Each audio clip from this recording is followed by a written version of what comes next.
All right, so I just bought the new RF 35mm 1.8 with the image stabilization.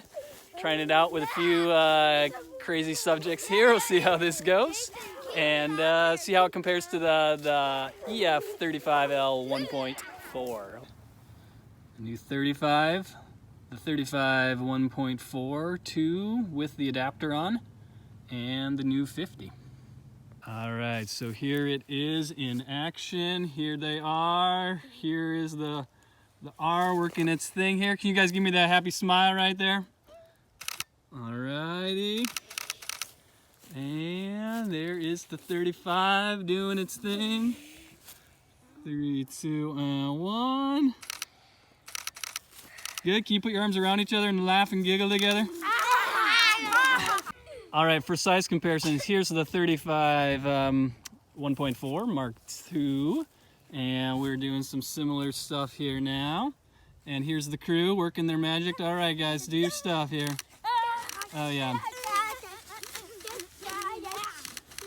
Close to this guy here, and there he is.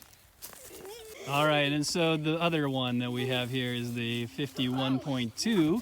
The new RF 51.2 here. So let's see how this guy renders some portraits.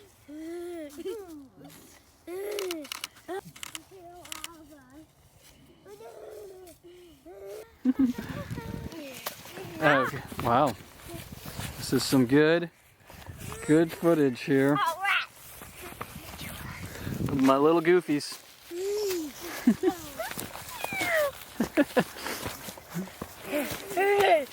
All right.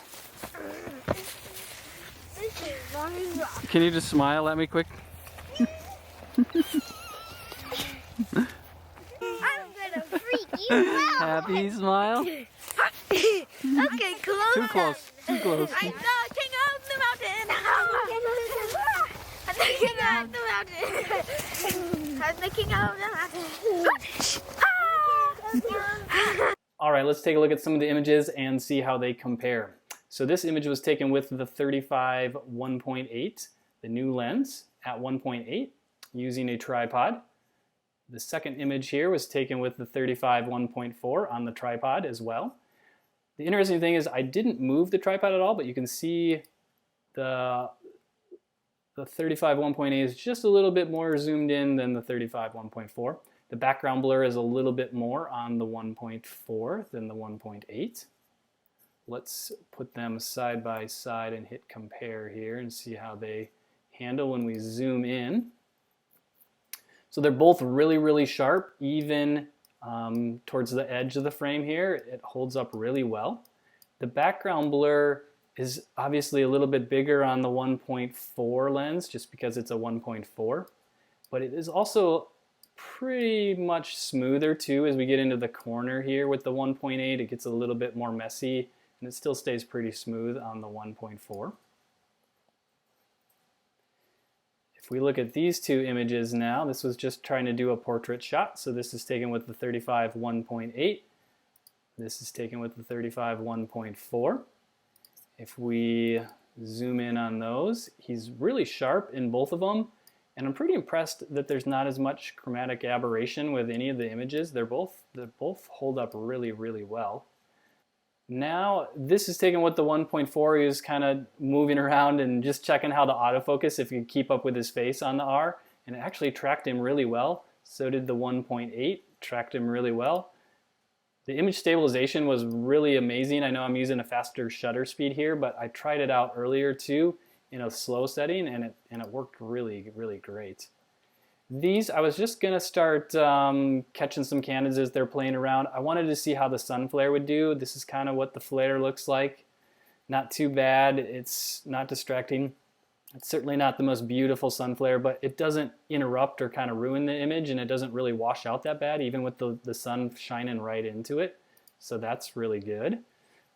It still has great contrast, super good sharpness, even when the kids are just messing around here.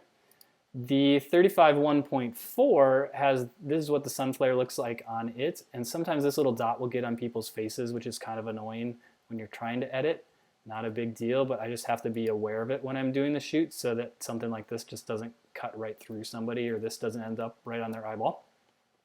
Just for fun, I threw on the RF 1.2 and just to see what its sun flare does, because I hadn't really got to do too much with it, but it creates this beautiful ring that you can use to frame people up. All right, now I wanted to look at the macro ability. So this is at its minimum focus distance. I stopped to 4.5 here. It's really, really sharp. This was only taken at 1/60th of a second, and it held up really well. So that will be very fun on wedding days. This photo I took in the camera store as I was deciding if I wanted to buy the lens, and I wanted to see how the corner sharpness was. So I framed him way up in the corner here, and it's really, really sharp, and the blacks are great. Very usable image. My takeaways after one day of using the lens: I really like the macro ability of it. I do really like the image stabilization for stills and video. It is very, very sharp, basically pretty much as sharp as the 35 1.4. It's really lightweight, easy to handhold with even just one hand. And yeah, those are kind of the pros. I would use it for travel for sure.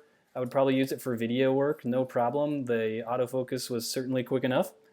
The only con is maybe the background blur is not as blurry as a 1.4 lens, but that's probably obvious because it's not a 1.4, it's 1.8, and then the blur wasn't that bad. It was really pretty good. So hope that helps. It's a fantastic lens. I highly recommend.